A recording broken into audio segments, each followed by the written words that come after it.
욥기 5장. 욥, 응답할 사람이 있겠거든 도움을 청해보게. 거룩한 천사 중에 의지할 자가 있는가? 어리석은 자는 욱하는 성질 때문에 결국 목숨을 잃고 미련한 자는 시기와 분노 때문에 죽는다네. 내가 직접 보았지. 어리석은 자들이 잘 되는가 싶더니 그들의 집이 순식간에 저주를 받더군. 또 자녀들이 바깥에 내쫓겨 학대와 착취를 받아도 도와주는 사람이 전혀 없었네. 거리에 굶주린 자들이 그들의 수확물을 약탈하고 남김없이 모조리 가져갔어. 그들이 가진 것은 모두 탐내더군. 일이 잘 안 풀린다고 운명을 탓하지 말게. 불행은 까닭없이 찾아오는 것이 아니니까. 인간인 탓도 있어. 인간이 불행을 타고 태어난 것은 불티가 위로 치솟은 것처럼 자명한 일이네. 내가 자네라면 하나님께 곧장 나아가 그분의 자비에 매달리겠네. 하나님은 뜻밖의 일들을 행하시는 것으로 유명한 분이 아니신가. 놀라운 일들을 끝없이 행하시는 분이지. 드넓은 땅에 비를 내리시고 밭에 물을 내어 촉촉히 적시는 분이네. 그분이 몰락한 자들을 일으켜 세우시고 슬픔에 빠진 이들의 든든한 발판이 되어주신다네. 남을 해치려는 이들의 흉계를 저지하여 그들의 음모가 하나도 성사되지 못하게 하신다네. 그분은 다 아는 체 하는 자들의 모의를 잡아내어 그 복잡한 음모가 쓰레기와 함께 모두 쓸려 나가게 하시네.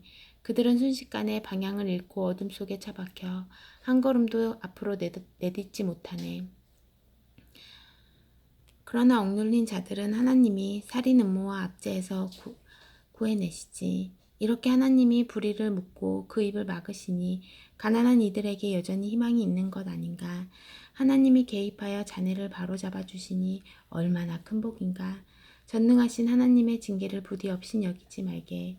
하나님은 상처를 입히시기도 하시지만 상처를 싸매기도 하시네.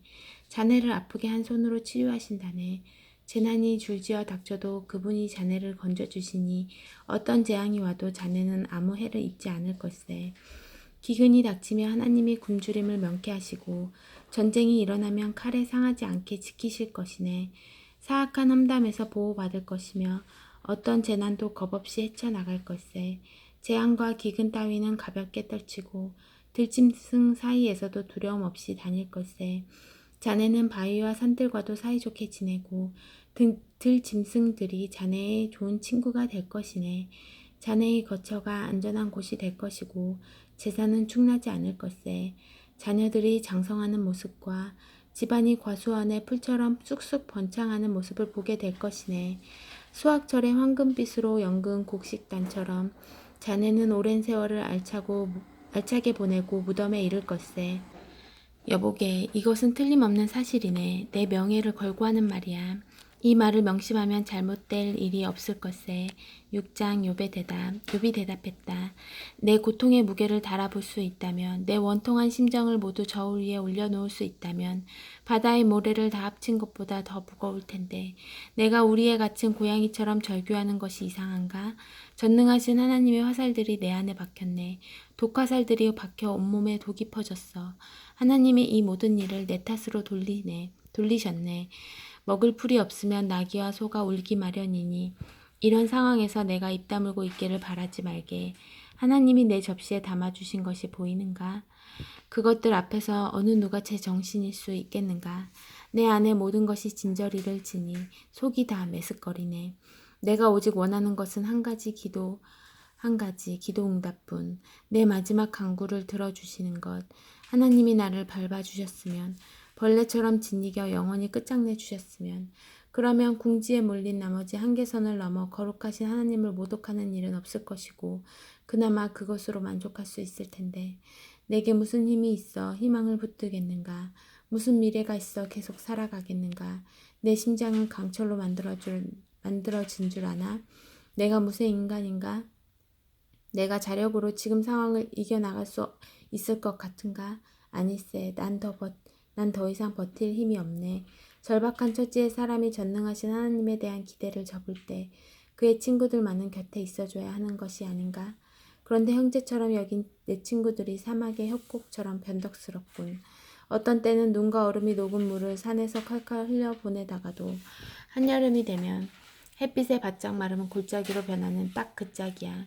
여행자들이 마실 물을 기대하고 힘들게 왔다가 결국 바싹 마른 협곡에 이르러 갈증으로 죽는다네. 대마의 대상들이 물을, 스바의 관광객들이 시원한 음료를 고대하며 부푼 가슴을 안고 당도했건만 그들을 기다리는 것은 실망뿐. 그곳에 도착한 그들의 얼굴이 낙심으로 흐려지네. 그런데 내 친구라는 자네들이 바로 그 꼴이야. 전혀 다를 게 없어. 내 몰골을 한번 보더니 겁을 먹고 움츠러드는군. 내가 자네들에게 무슨 부탁을 한 것도 아니지 않는가. 돈 한 푼 달라고 하기를 했나. 나 위에 위험을 무릅써 달라고 했나. 그런데 왜 이리 말을 돌리고 발뺌하기에 급급하나. 사실대로 말해보게. 그럼 나는 입을 다물 테니 내가 무엇을 잘못했다는 것인지 알려주게.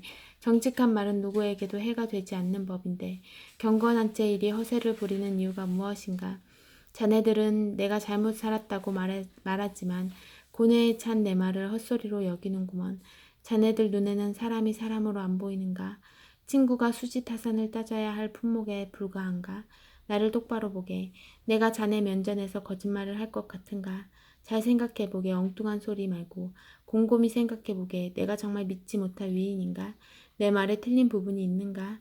내가 선악을 분간하지 못할 사람인가? 7장.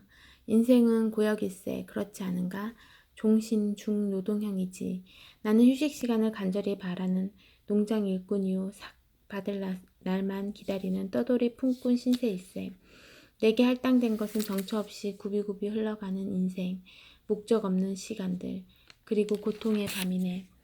잠자리에 들면서 일어나려면 얼마나 남았지부터 생각한다네. 밤이 깊도록 이리저리 뒤척이다 보면 아주 지긋지긋해. 내 몸은 구더기와 상처 딱지로 온통 뒤덮였네. 내 살은 비늘처럼 딱딱해지다가 터져서 고름이 줄줄 흐른다네. 나의 나날은 뜨개 바늘의 움직임보다 빠르게 지나가지만 도중에 실이 떨어져 중단되는 미안성 인생이야. 욥의 기도. 하나님, 내 생명이 한낱 입김에 불과한 것을 잊지 말아 주십시오. 내 눈은 더 이상 좋은 일을 보지 못할 것입니다. 주님의 눈이 더 이상 내게 미치지 않습니다. 이제는 주께서 살피셔도 내 모습이 보이지 않을 것입니다. 증발한 구름은 영원히 사라지고 무덤에 들어간 자는 되돌아오지 못합니다. 다시 와서 가족을 찾아갈 수 없고 차 한잔하러 친구를 방문할 수도 없습니다. 그래서 나는 잠잠히 있지 않고 내 사정을 모조리 다 이야기하렵니다. 드높은 하늘에서 쏟아내는 나의 항의는 거칠지만 정직합니다. 바다를 가라앉히시고 폭풍을 잠재우시듯 내 입에 재갈을 물리시렵니까? 잠 좀 자고 나면 기분이 나아지겠지. 한결 기운이 날 거야 하고 말하면 주께서 오셔서 악몽으로 겁을 주시고 환영을 보내어 기겁을 하게 만드십니다. 이런 생활을 계속해서 견디느니 차라리 이불보를 덮어쓰고 숨막혀 죽는 편이 낫겠습니다. 더 이상 살기 싫습니다. 어느 누가 이렇게 살고 싶겠습니까? 나를 좀 내버려 두십시오. 내 인생은 아무것도 아닙니다. 한낱 연기에 불과합니다. 대체 사람이 무엇이기에 주께서 그에게 신경을 쓰시고 그에게 마음을 두십니까? 매일 아침 그를 들여다보고 그가 어떻게 하고 있는지 살피십니까? 나를 좀 내버려 두십시오. 네? 침이라도 마음 놓고 뵙게 해주실 수 없습니까? 내가 죄를 지었다 한들 그것이 주께 무슨 해가 되겠습니까? 주님은 모든 인간을 책임지는 분이십니다. 나를 괴롭히시는 것보다 더 나은 일들이 있지 않겠습니까? 내가 무엇이라고 일을 크게 만드십니까? 그냥 내 죄를 용서하시고 새로 시작할 기회를 주시면 어떻겠습니까? 이대로 가면 나는 곧 죽을 것입니다. 주께서 샅샅이 찾으셔도 나는 이미 없는 몸과 같습니다. 아멘.